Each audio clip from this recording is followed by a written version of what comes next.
Hi everybody, welcome to my little duplex or dorm library. These are all the books that I have accumulated in the past not even 2 months. I know, that's very bad. But to my defense, some of these books are library books. So I thought, because we just moved and I just renovated this entire library corner in my dorm, I thought I would give you a bit of a tour. Book tour, bookcase tour, bookshelf tour, whatever you want to call it. And then we can talk about our June TBR, and you will be seeing me picking in real time the books that I want to read in June, just because I'm trying to narrow down to a very good June TBR with lots of genre, lots of classics, but also taking a break from classics, if you will. It's a lot of classics for the month of May already. So ideally, I want to also read Joe Abercrombie's. It's gonna be my first Joe Abercrombie experience, so I'm very excited. But anyway, let's give you a rundown of the tour. I don't have any in terms of rule to kind of organize my library. Mostly I organize them by size, so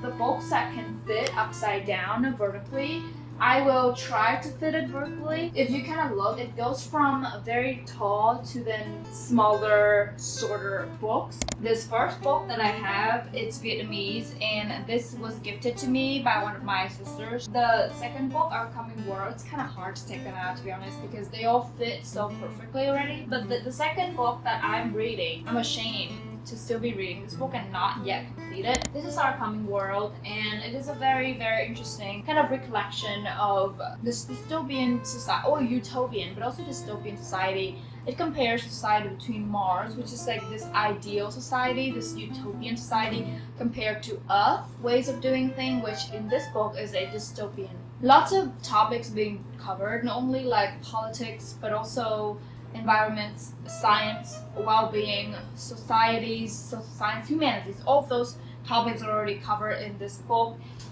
And then these three books are the books that I don't know anything about. It's a trilogy, and they're all pretty short themselves.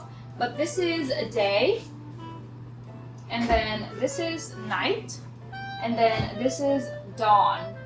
And apparently this author named Elie Wiesel, they are the winner of the Nobel Peace Prize. And so I'm interested to see what it's about. Okay, let me read you a blurb from Night, which is the first book in this trilogy.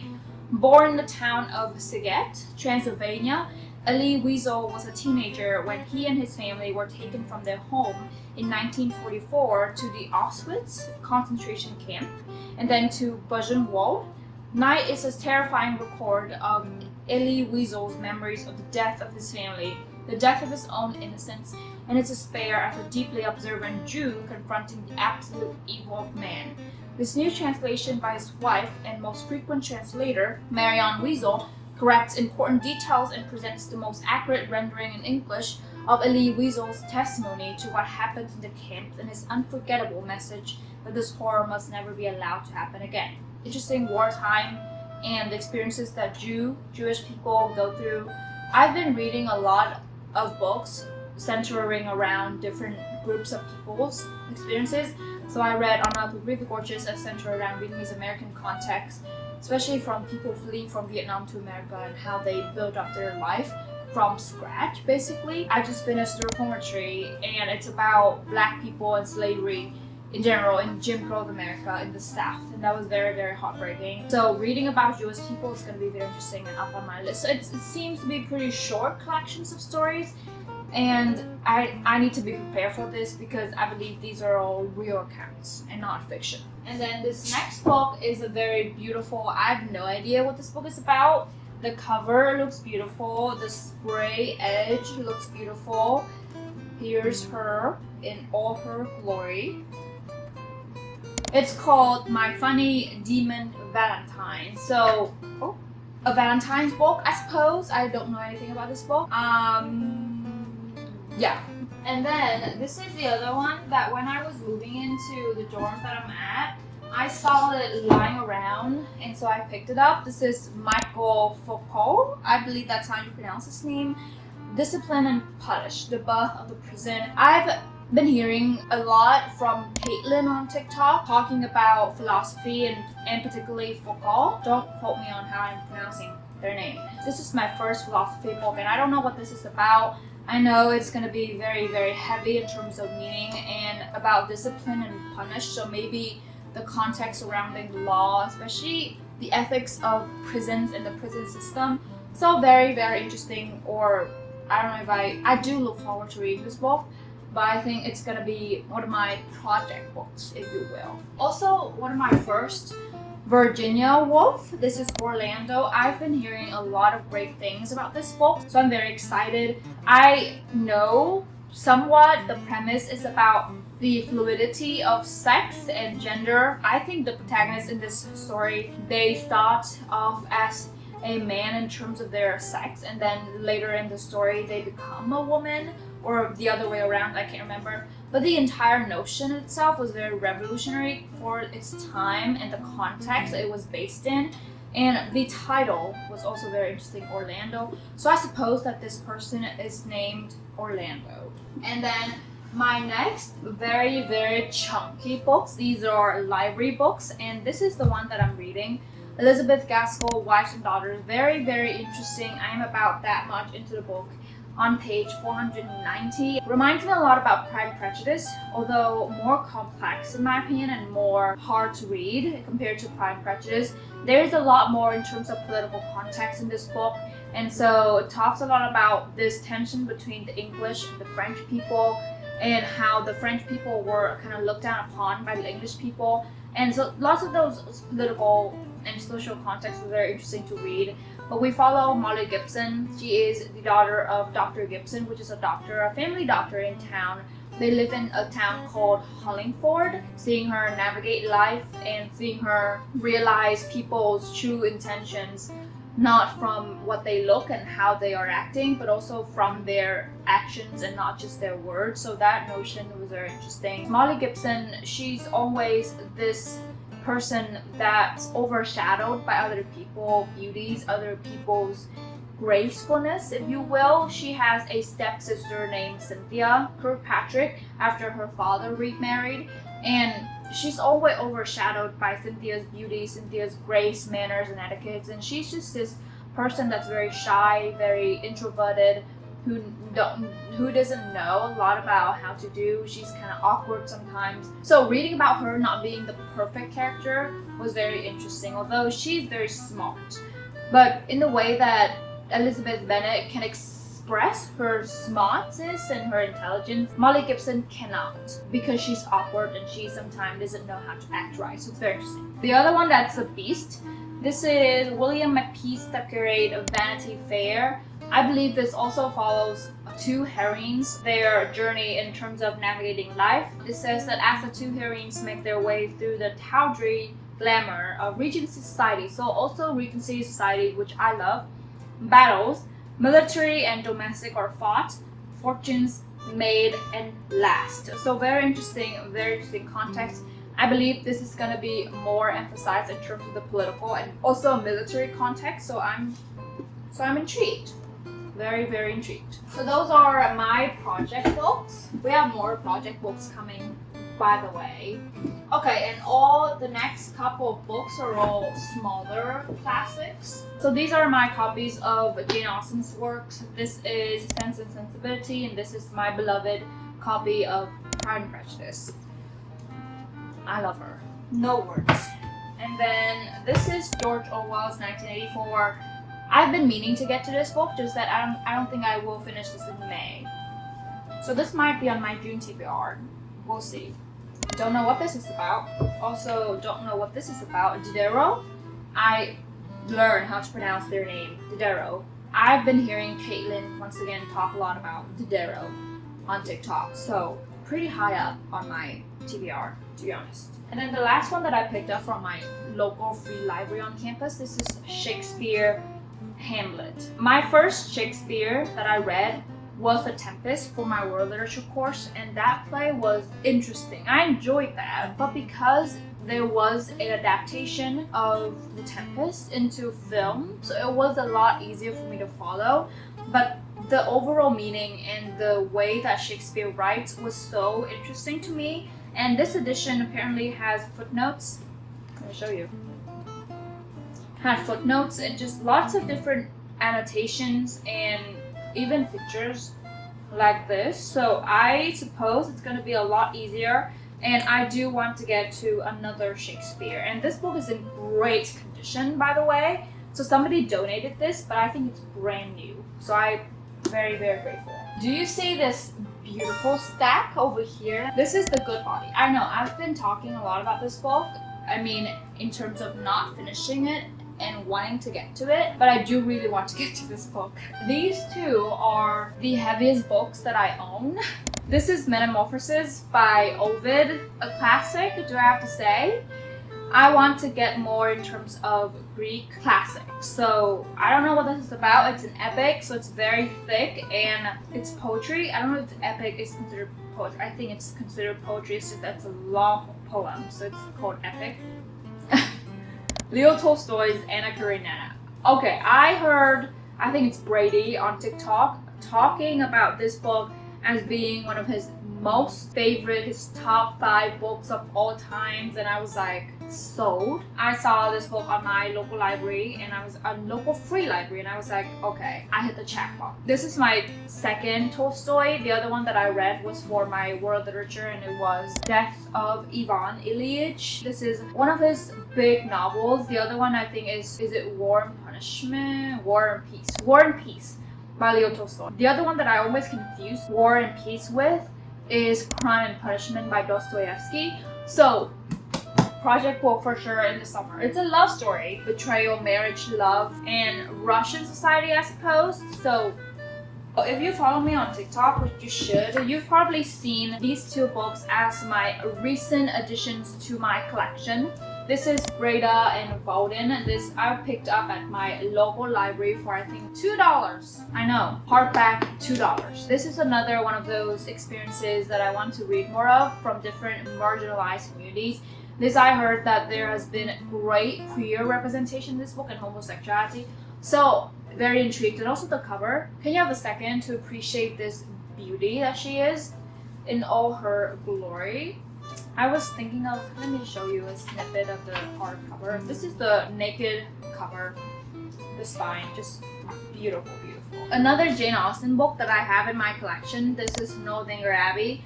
Once again, Regency era gossip drama, but with a touch of gothic in this case, so which I love and I'm very interested.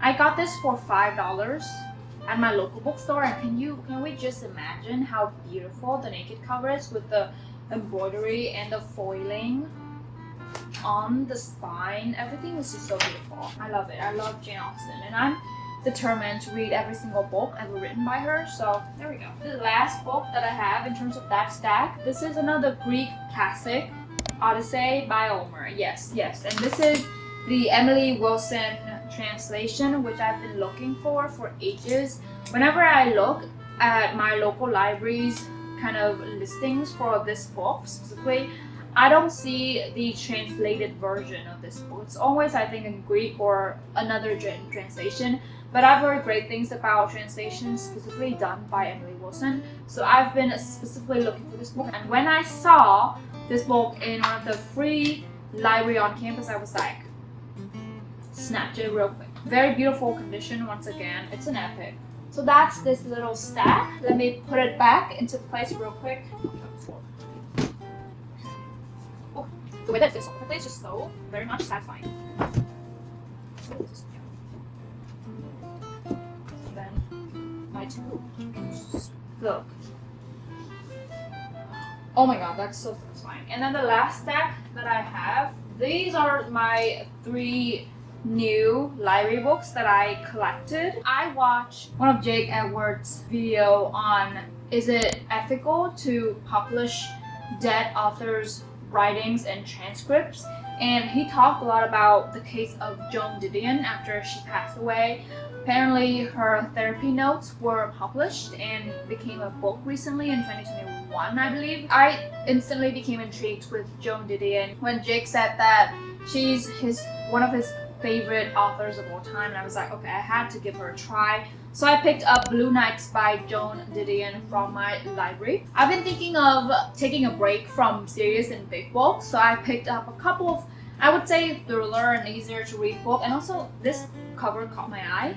This is All the Other Mothers Hate Me. And it's, I think, a true crime-esque story and a thriller, mystery, all those fun stuff. It's rather short, and I expect this book to be pretty addicting so that I could have a palate cleanse in between of my big project books. And this, do I have to say more? If you're on Book Talk, you have seen this book going around 1,000,000+1 times. This is Great, A Big, Beautiful Lie by Emily Henry. This is in fact my first Emily Henry book. I know, I'm late to the trend, I'm late to the game. And it's a hefty, big book. Oh no, it's 500 pages, so not big of a book, but still pretty big for a contemporary romance book. I was thinking of doing a reading Book Talk books to see if they're worth it kind of video. So I saw this book by Emily Henry. I saw Deep End by Ailey Hazelwood, and that's also going to be my first Ailey Hazelwood book. I think that's her newest publication, and I've heard mixed reviews of that book. Then I also saw First Time Caller. So I think those books are going to be my Book Talk books that I want to do for another video. And then coming into the next 3 books.